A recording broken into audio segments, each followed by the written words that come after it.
Une religion d'amour, l'islam. Écoutez, si c'est une religion d'amour, nous les Noirs, on n'a pas connu ça. Je le parle en tant que quelqu'un qui est né dans l'islam et tout ça. Mais avec ce que je vois aujourd'hui, je ne vois que le contraire.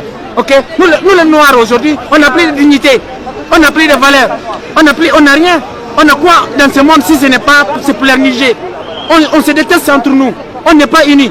L'Afrique est découpée, déshumanisée. Hein?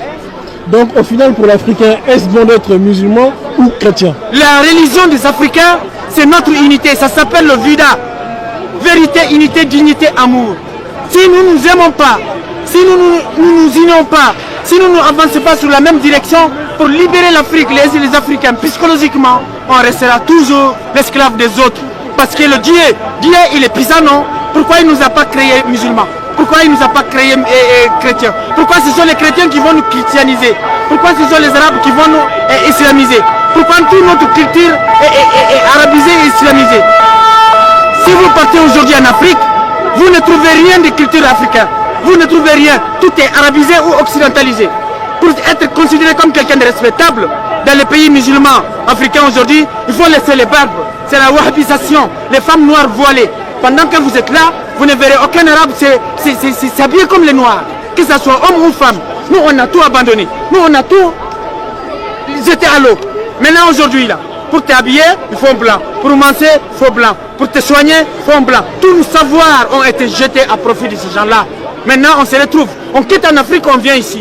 On va vieillir ici. On est venu pourquoi? On va rester, on n'a ni l'argent, ni dignité, ni respect. On va vieillir et mourir. Et quand on va rentrer en Afrique, c'est notre corps qui va rentrer sans vie. Et qu'est-ce qu'on a foutu pour l'Afrique?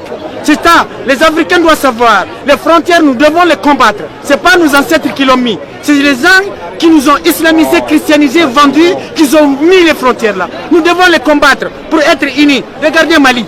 Regardez le Mali, qu'est-ce qui se passe entre les Peuls et les Dogons. Ils vivaient ensemble, ça fait des siècles. Il n'y a jamais eu de problème.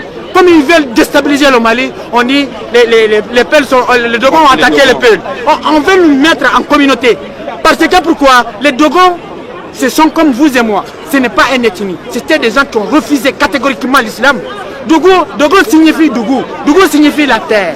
En fait, c'est le seul communauté qui reste parmi les Noirs qui ne sont ni islamisés ni christianisés, qui sont basés sur leur culture. Et ça, il faut les exterminer, il faut les diaboliser, il faut mettre les Africains dos à dos. Okay? L'ennemi de l'Africain, c'est son idéologie aliénée. On est trop aliénés. Il faut qu'on se réveille.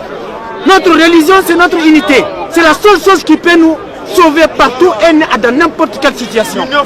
Vous voyez, si Dieu existait, si Dieu pouvait, si religion pouvait construire un continent, l'Afrique serait le continent le plus développé au monde. Mais on prend chaque année des milliards de Noirs prennent des milliards de footballeurs, de stars pour aller à la Mecque. Tous ces milliards-là que les Noirs dépensent à la Mecque. Et si on les mettait ensemble, on va faire des autoroutes entre Lagos, Johannesburg, entre Abidjan, Conakry, Dakar, partout en Afrique, on va avoir des trucs. Il faut vraiment qu'on se réveille, il faut qu'on se donne les mains. C'est ça le problème africain.